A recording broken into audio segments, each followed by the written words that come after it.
जय श्री कृष्णा, नमः शिवाय। हम लोग रुद्रम चमकम इस विषय पर श्रवण कर रहे हैं, मनन कर रहे हैं, उसके अर्थ को समझने का प्रयास कर रहे हैं। 5 वीडियो बन चुकी है जिसमें हमने भगवान रुद्र की भूमिका, रुद्रम चमकम की भूमिका और न्यास और भगवान के ध्यान कैसे करने चाहिए और पूजन के पहले हमें किस प्रकार से मानसिक तैयारी करनी चाहिए, कैसे हमारे मन की शुद्धि हो, उसके ऊपर भी हमने चर्चा की। उसके बाद हमने पहले अनुवाक पर भी चिंतन किया। अब हम लोग आगे के अनुवाक में चलते हैं। इस रुद्रम में 11 अनुवाक है, इसके बाद चमकम बनेगा, उसमें भी 11 अनुवाक है। तो अभी हम लोग दूसरे अनुवाक को सुनते हैं। नमस्ते अस्तु भगवन् विश्वेश्वराय महादेवाय त्र्यंबकाय त्रिपुरांतकाय त्रिकाग्निकालाय कालाग्निरुद्राय नीलकंठाय मृत्युंजयाय सर्वेश्वराय सदाशिवाय श्रीमन्महादेवाय नमः। इसमें एक भेद होता है। त्रिकाग्निकालाय को कई बार पंडित लोग त्रिकालाग्निकालाय ऐसा भी पढ़ते हैं। तो इसका अर्थ बहुत सरल है। दूसरे अनुवाक में भी भावना यही करनी है। नमस्ते अस्तु, आपको नमस्कार है। भगवान विश्वेश्वराय, हे भगवान जो आप इस विश्व के ईश्वर हो, ऐसे जिनके कंट्रोल में ये विश्व चलता है। ईश्वर का अर्थ होता है कंट्रोलर, नियामक। जिनके नियमों में ये विश्व चलता है वो विश्वेश्वर, उनको नमस्कार है। आप देवादिदेव महादेव हो, आपको नमस्कार है। आप त्र्यंबक हो, आप 3 नेत्रों वाले हो, आपके तीनों नेत्र तीनों लोकों तक फैले हुए हैं, तो आपको नमस्कार है। त्रिपुरांतकाय, आपने त्रिपुर नाम के असुर का अंत किया था, तो आपको नमस्कार है। त्रिकाग्निकालाय, आप जो अग्नि के स्वरूप में, यहाँ पर त्रिका अग्नि, 3 प्रकार के जो अग्नि है उसका मेंशन किया गया है। आप लोग कभी शिव भक्तों को देखेंगे तो शिव भक्त ऐशेस लेते हैं, ऐश यानी राख, भस्म, ठीक है ना। भस्म को लेकर के यहाँ लगाते हैं। तो ये जो भस्म होता है, ये भस्म कहाँ से निकला? अग्नि में किसी चीज़ को जलाई तो उसमें से भस्म निकला, उस भस्म को वहाँ पर लगाया। अब ये जो अग्नि है, अग्नि का स्वरूप ये साक्षात रुद्र है। 3 प्रकार की अग्नियों को यहाँ पर कहा गया त्रिकाग्नि काया, कि आप 3 प्रकार के अग्नि का स्वरूप है। एक अग्नि जो हम लोग घर में जलाते हैं, वो एक अग्नि। घर से अर्थ होता है अपना घर, और ये शरीर जिसमें जठर अग्नि हमेशा जल रही है। तो ये अग्नि का स्वरूप। हम अन्न खाते हैं, ऐसे लगता है कि हमारी उम्र बढ़ती जाती है, लेकिन धीरे धीरे धीरे हम मृत्यु की ओर अग्रसर होते हैं। काल हमारे उम्र को खाए जाता है। वो अग्नि का तत्व हमें जिंदा भी रख रहा है, लेकिन उसी वक्त हम साथ में मृत्यु की ओर भी धीरे धीरे अग्रसर हो रहे हैं। अगर कोई आदमी समझे, जैसे अगर हम 50 साल के हैं, तो हम क्या कह सकते हैं, हम 50 साल से जी रहे हैं या 50 साल से मर रहे हैं? आप ये सोचिए कभी इस चीज़ को। इस क्षण हम जी रहे हैं या हम मर रहे हैं? क्योंकि यदि हम जी रहे हैं तो पिछले 1 घंटे पहले वाला समय तो चला गया, तो मतलब हमारे जीवन का तो वो चला गया। अब हम 1 घंटे और आगे आ गए अपने मृत्यु के पास, है ना। तो हम जी रहे हैं या हम मर रहे हैं? हम हर सेकंड मृत्यु की ओर अग्रसर हो रहे हैं। तो जो भी हम खाते हैं पीते हैं, जिस अग्नि ने हमको संभाल करके रखा है, जो अग्नि हमें प्राण देती है, जो अग्नि हमसे, अग्नि ना हो हमारे शरीर में, अग्नि तत्व, ठीक है ना। तो अग्नि तत्व यानी तेज, ये तेज हमारे अंदर यदि ना हो तो हम जीवन में कुछ कार्य कर नहीं पाएंगे। तो यही अग्नि तत्व, यही तेज, यही तेजस, ओजस, ये हमें जीवन देता है, लेकिन यही अग्नि तत्व हमारे जीवन को फिर ले भी लेता है। तो पहली अग्नि जो होती है वो हम कहते हैं हमारे शरीर के अंदर की अग्नि, तो गारपत्य अग्नि उसको हम कहते हैं। और एक अग्नि वही हमारे घर के अंदर जो हम अग्नि जलाते हैं। फिर घर के अंदर जब हम कभी हवन करते हैं, पहले के ज़मानों में हवन किए जाते थे घर के अंदर ही, तो रोज़ का वो हवन करना, तो उसमें जो अग्नि जलाते हैं घर के अंदर, तो वो अग्नि में जो हवन हमने किया, वो अग्नि का स्वरूप भी भगवान शिव है। तो पहला अग्नि गारपत्य अग्नि हमारे शरीर के अंदर की अग्नि, हमारे घर के अंदर की अग्नि, हमारे घर के अंदर जो हम हवन करते हैं उसकी अग्नि। तो वो अग्नि, दूसरी अग्नि, अच्छा ये अग्नि हर जगह है, पूरे पृथ्वी में ही अग्नि है। कहीं भी वोल्केनो जल रहा है ना, कहीं कहीं जलते हैं ना वोल्केनो, वोल्केनो में जब जलते हैं तो उसमें से पहाड़ निकलते हैं, ठीक। वो अग्नि कौन है जो वोल्केनो बन करके निकल रहा है? अच्छा, समुद्र के अंदर भी अग्नि होती है, समुद्र के अंदर अग्नि होती है, अर्थक्वेक होता है, फिर बड़े बड़े सुनामी आ जाते हैं। तो वो अग्नि कौन है? ठीक। तो ये जो अग्नि है जो ग्रह में है, चाहे वो शरीर रूपी ग्रह में हो, चाहे ये पृथ्वी रूपी ग्रह में हो, घर घर में जो अग्नि है, वो जो अग्नि जो है, चाहे वो क्रोध रूप में निकल रही है, चाहे किसी काम के रूप में निकल रही है, कामाग्नि, क्रोधाग्नि हम कहते हैं ना, तो हर घर के अंदर, हर ये शरीर रूपी घर है, उस घर के अंदर एक अग्नि है। वो अग्नि, गार्हपत्य अग्नि, वो भी कौन है? वो भगवान शिव। दूसरी एक अग्नि होती है, उसको कहते हैं दक्षिणाग्नि। दक्षिणाग्नि क्या होती है? जब हम मर जाते हैं तो मरने के बाद हमारी इस बॉडी को जलाया जाता है ना, तो जल जाती है बॉडी। तो वो अग्नि जो इस बॉडी को जला रही, जो इस शरीर को जला देती है और भस्म कर देती है, फिर उसके बाद एक राख बचता है। घर की अग्नि जो है उसमें भी अंत में एक राख बचता है। जो बॉडी जब जल जाती है उसमें भी राख बच जाता है। ये दो प्रकार की अग्नि हुई। तीसरी अग्नि होती है आवाहन की अग्नि, आह्वानीय अग्नि। तो मैंने कहा कि जब हम कहीं भी बड़े बड़े यज्ञ करते हैं तो हम भगवान के बुलाते हैं, वहाँ पर भगवान को बुलाते हैं कि हे भगवान आप यहाँ पर आइए और हम ये जो यज्ञ पूजा पाठ कर रहे हैं इसको आप ग्रहण कीजिए। हम जो ये स्वाहा स्वधा का मंत्र करने वाले हैं वो आप ग्रहण कीजिए। तो उस समय पर जो अग्नि का स्वरूप होता है वो भी साक्षात रुद्र है। ठीक। अच्छा, ये तो हम बुला रहे हैं। कभी कभी नेचर में ब्रश फायर्स हो जाते हैं अपने आप ही, तो ये भी अग्नि का एक स्वरूप है, आता है और अपने आप ये चला जाता है। तो जब ये अग्नि आता है तो सबको, अग्नि जब प्रकट होती, कहीं भी प्रज्वलित होती है तो सब कुछ भस्म करके चली जाती है। तो भस्म करके जो बचती है वो होता है भस्म। ठीक। वो राख, ऐश। जो शिव के जो भक्त होते हैं वो उसी ऐश को लेकर के, ये जो लगाते हैं ना यहाँ से लेकर के 3, तो वो इसी भस्म को लगाते हैं। ये भस्म जो है यही त्रिकाग्नि भस्म है। 3 प्रकार की अग्नियों को ये डिनोट करती है। रुद्र और शिव ये दोनों एक साथ चलते हैं। सृष्टि में हमेशा ये अग्नि हर जगह है। वो अग्नि कौन है? वो रुद्र का रूप ही है। ठीक। अब आगे बढ़ते हैं।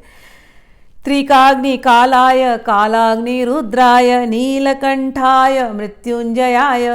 कि कालाग्नि रुद्राय, कालाग्नि रुद्राय, हे रुद्र भगवान, जब काल आता है उस समय अग्नि का जो आप रौद्र रूप लेते हो वो रूप आपको नमस्कार है। नीलकंठाय, आपका जो कंठ है वो नीला है। क्यों नीला है?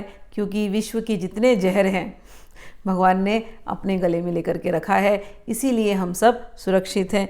नीलकंठाय मृत्युंजयाय, आप मृत्यु आपको छू नहीं सकती है, आप मृत्युंजय हैं। सर्वेश्वराय, सभी के आप ईश्वर हैं। सदाशिवाय, आप सदाशिव हैं, यानी आप मंगलमय हैं। सदाशिवाय, सदाशिवाय श्रीमन महादेवाय नमः। हे महादेव, आपको नमस्कार है। तो ये अनुवाक 2 का ये ध्यान मंत्र शुरू होता है। अब अनुवाक 2 की यहाँ से शुरुआत हो जाती है। नमो हिरण्यबाहवे सेनान्ये दिशां च पतये नमो नमः। नमो हिरण्यबाहवे सेनान्ये दिशां च पतये नमो नमो। वृक्षेभ्यो हरिकेशेभ्यः पशूनां पतये नमो नमः। सस्पिंजराय त्विषीमते पथिनां पतये नमो नमो। बब्लुषाय व्यव्याधिने अन्नानां पतये नमो नमो। हरिकेशायोपवीतने पुष्टानां पतये नमो नमो। भवस्य हेतये जगतां पतये नमो नमो। इसका और भी इसमें श्लोक चलते हैं, पढ़ लेती हूँ फिर उसका अर्थ समझाती हूँ। रुद्राय तताविने क्षेत्राणां पतये नमो नमः। सूताय हन्त्याय वननां पतये नमो नमो। रोहिताय स्थपतये वृक्षाणां पतये नमो नमो। मंत्रिणे वाणिजाय कक्षाणां पतये नमो नमो भुवन्तये वारिवस्कृता योषधीनां पतये नमो नमो उच्चैर्घोषाय क्रन्दयते पत्तीनां पतये नमो नमो कृत्सन्विताय धावते सत्त्वानां पतये नमः। अब मैंने जो ये पढ़ने में ऐसा लगा होगा कि बड़ा कठिन है, लेकिन सच बताऊं बहुत ही सिंपल है, बहुत ही सिंपल है। आप बुक लीजिएगा और धीरे धीरे पढ़ना शुरू कीजिएगा। एक एक अनुवाक एक एक दिन पढ़िए, वेरी सून, बहुत जल्दी आप इसको पढ़ने लग जाएंगे, इतना ही सरल है। अब इसके अर्थों पर मेरा जो काम है, इसके अर्थों पर मनन करना, वो मुझे सबसे अच्छा लगता है। तो जैसे मैंने मनन किया अपने साधना काल में, वैसा मैं मनन में जो कुछ भी भाव आए हैं वो मैं आप लोगों को बताती हूँ। पहला कहते हैं नमो हिरण्य बाहवे सेनान्ये दिशाम च पतये नमो नमः। भावना पहले यहाँ ये करनी होगी, भगवान शिव सब जगह फैले हुए हैं, ऐसी कोई जगह नहीं है जहाँ भगवान शिव नहीं है। हम लोग जिस युग में रह रहे हैं, हम लोग मूर्ति पूजा में आ गए हैं, तो हमें लगता है कि भगवान शिव की एक मूर्ति होती है, हम भगवान शिव को एक मूर्ति से, एक फॉर्म से रिलेट करते हैं। लेकिन जब इन रुद्रम चमकम के जब मंत्रों को पढ़ते हैं तो भावना जब उसके अंदर डीपली जाते हैं, तो जिस प्रकार से शिव जी का वर्णन किया गया है, ऐसे लगता है कि शिव जी तो जंगलों में हैं, ऐसे लगता है कि शिव जी पहाड़ों में हैं, ऐसे लगता है शिव जी नदी में हैं, ऐसे लगता है शिव जी डाकुओं में, चोरों में, रथों में, सेनाओं में, राजाओं में, जहां आप सोच सकते हैं हर एक चीज में, चाहे वो शुभ हो चाहे वो अशुभ हो, चाहे वो मंगलकारी हो चाहे अमंगलकारी हो, चाहे वो हमें आनंद देने वाली हो चाहे हमें दुख देने वाली स्थिति हो, हर एक चीज में, हर चीज में भगवान शिव हैं। ऐसी भावना के साथ ये रुद्रम के मंत्र लिखे गए। मुझे तो हैरानी होती है, लोग मंदिरों में जाकर के चैंट सालों साल कर रहे हैं, लेकिन इन भावनाओं को पकड़ नहीं पाए। वो भावना पकड़ेंगे और भावना में जब आप खो जाएंगे, जब आप शिव में हो जाएंगे, तब रुद्रम के ये जो मंत्र हैं जब आपको शिव में बना देते हैं, ऐसे आपको लगेगा ये शरीर शिव है, मेरे बाहर शिव है, मेरे अंदर शिव है, पूरा ब्रह्मांड शिव है, जहां नजर घुमाओगे वहां बस केवल शिव तत्व, शिव तत्व, शिव तत्व है। झंकृत हो, एक झंकार से आने लगती है अंदर, एक आनंद से आने लगता है हर स्थिति में शिव को देखना। जब मैं ये पढ़ती हूँ, चाहे मैं भगवत गीता पढ़ती हूँ, मुझे लगता है सेम तो बात कर रहे हैं। तो यहाँ कहते हैं अब जो मैं आपसे भावना करूंगी, तो भावना में आप बिल्कुल उत्तराखंड के केदारनाथ के रीजन में, या कभी आप कश्मीर गए हो तो कश्मीर आप पहुंच जाओ, या कभी आप कैलाश के पिक्चर्स देखे आपने, आप कैलाश में हो जाओ, ऐसे कोई जगहों में आप भावना करना, ठीक है। वहां पर शिव विचरण कर रहे हैं, ऐसी भावना करना, क्योंकि अब जो अर्थ आएंगे वो बिल्कुल ऐसी अर्थ आने वाले हैं जैसे नेचर की पूजा हो रही है, प्रकृति की पूजा हो रही है, प्रकृति में भगवान है, भगवान परम पुरुष हैं, उनकी पूजा हो रही है, उनकी स्तुति गाई जा रही है। ऐसी भावना यहां पर अभी प्रकट होगी। नमो हिरण्य बाहवे सेनान्ये दिशाम च पतये नमो नमो। हे भगवान, हे हिरण्य बाहु, मतलब आपकी बाहें, हे शिव जी आपकी बाहें बिल्कुल हिरण्य यानी गोल्डन गोल्डन सुनहरी है। आप सेनापति हैं, आप पूरे विश्व में, आप ही हर जहां देखो हर दिशा में हे शिव जी आप ही फैले हुए हैं। अब हिरण्य बाहवे, जब ऐसा सोचो कहाँ है वो शिव जी, आप नजर घुमाओ दोपहर के समय पर, कहीं भी देखो सबको सुनहरा सुनहरा लगता ना। सूर्य जब आता है तो सूर्य सबको सुनहरा लगता है। वो जो सुनहरापन है जो सर्व दिशाओं में फैला हुआ है, वो सुनहरापन ही भगवान की बाहें हैं जो सभी दिशाओं में फैली हैं। हे भगवान, आप सेनापति हो। अब सेना कहाँ है? एक अर्थ तो ये हुआ कि चलो ये उस समय पर लिखा गया था जहां सच में सेना होती थी, लेकिन हर जगह में तो, हर देश में तो, हर देश अपने आप में एक सेना है कि नहीं? उस सेना के जो पति हैं, इस संसार, ये संसार भी अपने आप में सेना है। हर सेना का जो पति है, यानी कि हर एक के अंदर, अच्छा हमारा ये शरीर है, हमारे मन के अंदर भी तो एक सेना है कि नहीं? कितना हम भाव राज्य बना के रखते, कल्पना कितनी टीम हमारे मन के अंदर है। तो हमारे मन के भी जो पति हैं, हमारे मन के अंदर जो सेना है उसके भी जो पति हैं वो शिव। हे शिव आपको नमस्कार है। नमो हिरण्य बाहवे सेनान्ये दिशाम च पतये नमो नमो। हे हिरण्य बाहु, हे शिव जी आप सेनापति हो, आप ही सभी दिशा में हो, आपको नमस्कार है। वृक्षेभ्यो हरिकेशेभ्य पशुनाम पतये नमो नमः। हे भगवान आप सभी वृक्षों में हो और ये वृक्ष, इनके जो पत्ते हैं, कितना सुंदर ये भाव है भगवान का, ये विराट स्वरूप है। ये आप सभी वृक्षों में हैं और जितने वृक्ष हैं, वृक्षों के ये जो पत्ते हैं वो आपके शरीर के बाल हैं। कितना सुंदर भाव। सारे वृक्षों में भगवान शिव और वृक्ष के पत्ते भगवान शिव के बाल हैं। आप पशुओं के पति हैं। पशु कौन? एक तो पशु एनिमल, लेकिन हम जो जीवात्मा है, हम जो मनुष्य हैं, हम भी पशु ही हैं। जब तक पशु के अंदर और मनुष्य के अंदर क्या अंतर है? पशु भी खाना खाता है, मनुष्य भी खाना खाता है। पशु भी सोता है, मनुष्य भी सोता है। पशु भी बच्चे पैदा करता है, मनुष्य भी करता है। पशु भी अपनी रक्षा करता है, मनुष्य भी अपनी रक्षा करता है। तो पशु में और मनुष्य में अंतर क्या? पशु भी एक दिन मर जाएगा, मनुष्य भी एक दिन मर जाएगा।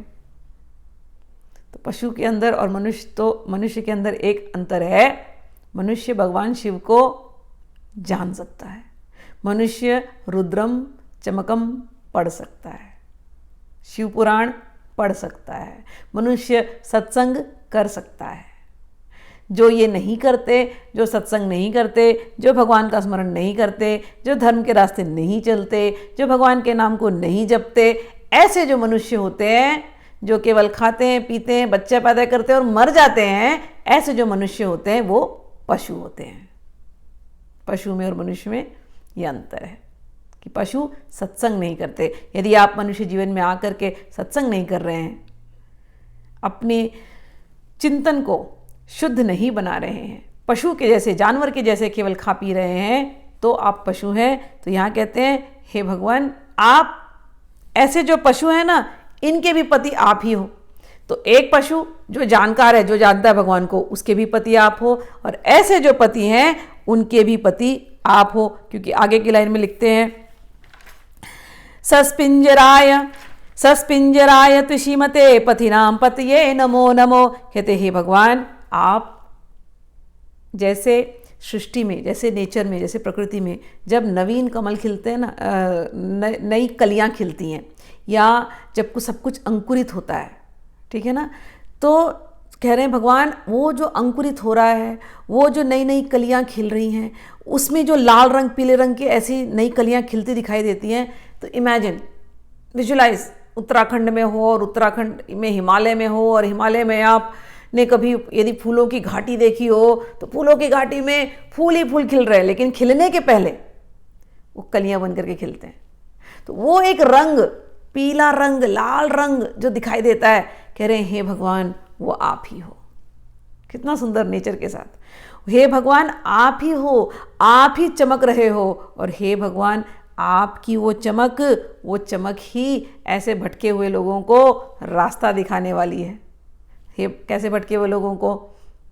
जो पशु जैसा जीवन जी रहे हैं, उनके पति आप हो, आप पशुपति हो। तो जो पशु हैं उनको रास्ता दिखाने वाले हे भगवान आप ही हो। आप ही उनके जीवन में ज्ञान रूप में अंकुरित होकर के उनको सही रास्ते ले चलते हो। बबलुषाय विव्याधिने अन्नानां पतये नमो नमो। हरिकेशायोपवीतने पुष्टानां पतये नमो नमो। कहते हैं हे भगवान आप बबलुषाय, दो अर्थ इसके निकलते हैं। एक है कि आप भूरे रंग के दिखाई देते हैं जटाओं की वजह से। तो पहाड़ों को आप देखिए तो भूरे रंग के, पहाड़ों का जो रंग है वो बिल्कुल, मतलब केदारनाथ आप चले जाओ वही रंग है, शिवलिंग का रंग वही रंग है। तो आप उसी रंग के दिखाई देते हो। और दूसरा, आप धर्म रूपी बैल के ऊपर आप सवारी करते हो। धर्म रूपी बैल के ऊपर सवारी करने वाले हे भगवान आपको नमस्कार है। और आप लोगों के आप ही अन्न हो। जो अन्न हम खाते हैं वो अन्न भी आप हो, और जो सही रास्ते नहीं चलते ये अन्न तो उनके लिए आप बीमारी बनकर के प्रकट होते हो। जो सही रास्ते नहीं चलते, जो सही आहार नहीं लेते, उनके लिए आप बीमारी बनकर के प्रकट होते हो। लेकिन जो सही आहार लेते हैं उनके लिए आप पुष्टि, उनको आप पुष्ट करते हो। तो कहते हैं कि 2-3 अर्थ निकलते हैं बबलू शाही के। एक, आप भूरे रंग के हो। भूरे रंग का अर्थ यानी ये पूरी पृथ्वी शिवलिंग है। तो ये जो पूरी शिवलिंग जो दिखाई दे रही है ना पृथ्वी, ये भगवान ये आप हो। इसमें से जो अन्न निकल रहे हैं ना भगवान, वो भी आप हो। और जो सही तरीके से चलते हैं हे भगवान, जो धर्म के रास्ते चलते हैं, उनके अंदर अन्न के रूप में आप ही जा रहे हो। और जो अधर्म के रास्ते चलते हैं हे भगवान, आप अन्न के रूप में जाते तो हो, लेकिन वहां बीमारी बन करके प्रकट हो जाते हो। हरिकेशायोपवीतने पुष्टानाम पतये नमो नमो। कहते हैं भगवान आप हरिकेश हैं, आपके बाल जो हैं वो काले रंग के हैं। दूसरा, आप सभी के इंद्रियों के अंदर, हरिकेश का अर्थ ये भी है कि आप सभी के इंद्रियों में रहने वाले हैं। हम सब जीवों के इंद्रियों में रहने वाले कौन है? भगवान रुद्र। कह रहे सभी जीवों के अंदर रहने वाले आप ही हो। आप एक उपवीत मतलब उपवीतम, आपने जनेऊ पहन करके आप प्रकट हुए हो। तो जनेऊ, जो लोग जनेऊ पहनते हैं वो लोग जानते हैं जनेऊ की कितनी महिमा होती है। कोई जनेऊ पहनते हैं जब उपवीत होता है, तो ऐसे लोगों को जब जनेऊ का संस्कार होता है तो शुद्धि का संस्कार होता है। उन बच्चों को गुरु के पास ले जाया जाता है। फिर गुरु के पास ले जाने के लिए वो इनिशिएशन जो सेरेमनी होती है, जो ठीक है ना, थ्रेड सेरेमनी होती है कि अब तुम गुरुकुल में जाओगे और ब्रह्मा विष्णु महेश ये तीनों जो शक्तियां हैं ये अब तुम्हारे उपवीत में, तुम्हारे जनेऊ में हमेशा तुम्हारे साथ रहेंगी। इसको तुम कभी भूलोगे नहीं। तो ये भावना बच्चों में डाली जाती थी जब जनेऊ संस्कार होता था, और ये डालने के बाद फिर उनको गुरु के पास छोड़ दिया जाता था। फिर गुरु उनको ज्ञान दे करके उनको फिर एक उम्र तक ज्ञान देते थे। फिर कहते थे अब यदि तुम्हें फिर भी अपने माता पिता की इच्छा रखने के लिए विवाह करना है तो कर लो, गृहस्थ आश्रम में चले जाओ। नहीं तो दूसरी विधि है, सीधे ब्रह्मचर्य आश्रम से सीधे संन्यास आश्रम में चले जाओ। जो तुमको लेना है तुम ले सकते हो। तो कहने का अर्थ है कि यहाँ पर कह रहे हैं हे रुद्र भगवान, आप उपवीत धारण करके आए हो। उपवीत धारण करके यानी आप ही गुरु स्वरूप में प्रकट हुए हो, आप ब्रह्मचारी रूप में प्रकट हुए हो, आप धर्म के रूप में प्रकट हुए हो। धर्म जिन्होंने उपवीतम धारण किया है वो धर्म के को पालन कर रहे हैं। तो ऐसे लोगों के यहाँ पर आप प्रकट हुए हो। हरिकेशायोपवीतने पुष्टानाम पतये नमो नमो। और आप पुष्टि बन करके प्रकट हुए हो। पुष्टि 10 प्रकार की पुष्टि होती है। नरिशमेंट, पुष्टि यानी नरिशमेंट। तो वाणी, तो हे भगवान मैंने कहा ना, हे आप सबके अंदर इंद्रिय रूप में हो। तो आप इंद्रिय रूप में उनको जो जो चीज़ चाहिए उसको आप पुष्ट करते हो। तो क्या क्या चीज़ है? वाणी, आप वाणी को पवित्र करते हो। विद्या, आप ज्ञान देते हो। आप स्वास्थ्य देने वाले हो। आप सभी इंद्रियों को स्वस्थ करने वाले हो। एक भी इंद्रिय स्वस्थ है तो भगवान आप उस इंद्रिय को स्वस्थ करने वाले हो। आप धन देने वाले हो। आप संतान देने वाले हो। आप पशुओं का, गाय बैल बकरी भेड़ ये सब पालते हैं ना हम लोग, तो उनकी रक्षा करने वाले हो। आप गांवों की रक्षा करने वाले हो, गांव विलेजेस। आप धर्म देने वाले हो और अष्ट सिद्धियां जो हैं वो भी आप देने वाले हो। वाहन घर इत्यादि तो आप देने वाले हो ही। तो जिस घर में भगवान आपकी पूजा होती है उन घरों में ये 10 के 10 चीज़, इसकी पुष्टि, इसका नरिशमेंट ये आप करने वाले हो। आपको नमस्कार है। भवस्य हेतये जगताम पतये नमो नमो। हे भगवान, आप सबके भव का बंधन काटने वाले हो। भव यानी बार बार पैदा होना, बार बार मरना, इसको कहते हैं भव। तो भगवान ये जो बार बार पैदा होने और मरने वाली जो साइकिल है इसको काटने वाले वो कौन है? भवस्य हेतये जगताम पतये नमो नमः। आप हैं जो इस भवबंधन से मुक्ति देने वाले हैं। आप ही उस पूरे संसार के, इस पूरे ब्रह्मांड के आप ही पति हैं। आपको नमस्कार है। रुद्राया तथा विने क्षेत्राणाम पतये नमो नमो। हे भगवान, आप रुद्र हैं। आपने अपने हाथ में एक बाण लिया हुआ है और आप क्षेत्र के मालिक हैं। तो क्षेत्र, हर क्षेत्र के मालिक आप ही हैं। तो आपके घर का क्षेत्र, उसके मालिक वो, आपके शहर का क्षेत्र, उसके मालिक भगवान, आपके देश का क्षेत्र, उसके मालिक भगवान। तो क्षेत्रपति कौन है? भगवान कहते हैं रुद्र भगवान, आप क्षेत्रपति हैं। आपको नमस्कार है। सूताया हंत्याय वनानाम पतये नमो नमः। आप वनों के, फॉरेस्ट्स जितने हैं, आप वन के पति हैं। ठीक, अभी देखो कितना नेचर के साथ जुड़ा हुआ है। जब आप ये पढ़ेंगे, अभी तो मैं समझा रही हूँ, लेकिन जब भावना करते हो, मेडिटेट करते हैं एक एक अनुवाक पढ़ करके, तो कभी जंगल में जाएंगे, जंगल पे नज़र गई ना, तो पूरा का पूरा जंगल कह रहे हैं हे भगवान, हे रुद्र भगवान, आप ही हो ये जंगल। अच्छा, जंगल में वृक्षों पर नज़र गई, हे भगवान ये वृक्ष आप ही हो। अच्छा, वृक्षों के पत्तियों पर नज़र गई, हे भगवान ये पत्तियाँ, ये आपके बाल हैं। जहाँ तक दूर तक देखो जो क्षेत्र नज़र आ रहा है, हे भगवान ये तो आप हैं। ऐसी भावना नेचर में रह करके, ऐसी जो भावना करते हैं ना, उसका जो आनंद है ना, वो बड़ा अलग होता है। चलिए, तो कह रहे हैं कि हे भगवान, आप वन के पति हैं। वनानाम पतये नमो नमः। सूताया हंत्याय, आप ही ने सभी के जो जीवन के जो सूत्र है ना, उसको आप ही ने पकड़ के रखा है। आप ही के कंट्रोल में, आप ही के लीश में सब कुछ चल रहा है। तो जीवों का जो लीश है वो आपके हाथ में है। रोहिताय स्थपतये वृक्षाणाम पतये नमो नमः। हे भगवान, आप एक तो लाल रंग के हैं, दूसरा आप रोहिताय मतलब अच्छी वाणी, आप हमेशा अपने मुख से अच्छा ब्लेसिंग देने वाले हैं, अच्छी कृपा करने वाले हैं। आप वृक्षों के पति हैं और आप सभी के पति हैं, यानी आप सभी के लीडर हैं। मंत्रिणे वाणिजाय कक्षाणाम पतये नमो नमः। हे भगवान, आप मंत्री हैं, आप मंत्र देने वाले हैं और आप वाणिज्य करने वाले हैं, मतलब जो एग्रीकल्चर करते हैं, जो मर्चेंट क्लास के जो होते हैं, बिजनेस। तो पूरी सोसाइटी में किसी भी एज में आप निकाल लो, बिजनेस के बिना तो कुछ होने वाला नहीं, एग्रीकल्चर के बिना तो कुछ होने वाला नहीं। तो कहते हैं वो वाणिज्य, वो बिजनेस, वो सब कुछ, वो जो मर्चेंट है, वो जो ट्रेडर है, वो सबका स्वरूप कौन है? आप ही हैं। बिजनेसेस अगर चल रही हैं, थ्राइव कर रही हैं, क्यों कर रही हैं? हे भगवान, उस बिजनेस में आप ही हैं। और कहते हैं आप जितनी झाड़ियाँ हैं, बुशेस, जहाँ जहाँ देखो झाड़ियाँ, उस सब झाड़ियों में आप ही हैं। तो अगली बार जब आप नेचर में जाएंगे, झाड़ी पर नज़र आई, कोई झाड़ी देखी आपने, जुग्गी झाड़ियाँ ऐसा होती है ना, बहुत सारी बुशेस, तो देखें तो किसको ध्यान करेंगे? हे भगवान, आप ही हैं। किसी बिजनेस में आप बैठे हैं और भगवान को याद कर रहे हैं, हे भगवान आप ही हैं।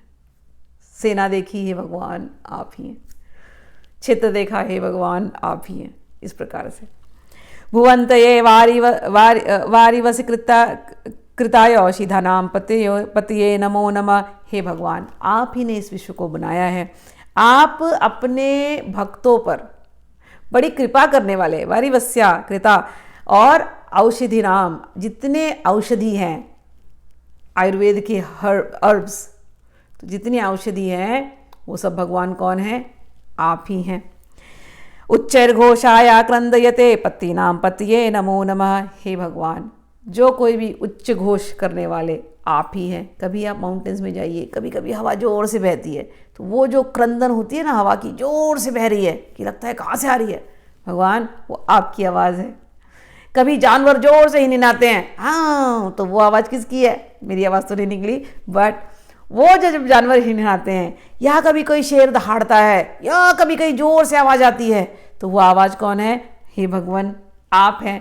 अच्छा, कहते हैं जब सेना चलती है, तो सेना जो आवाज़ करती है पहाड़ों के अंदर, तो आप लोग सोच लीजिए, ये उस समय के, उस ज़माने की बात है। पहाड़ होते थे, पहाड़ में सेना चलती थी, घोड़े पे चल रहे हैं, हाथी पे चल रहे हैं, फिर सब लोग वहाँ पर आवाज़ करते हैं, जय घोष का नारा होता है। वो सब जो आवाज़ ज़ोर ज़ोर से आ रही है, हे भगवान, वो क्यों आ रही है?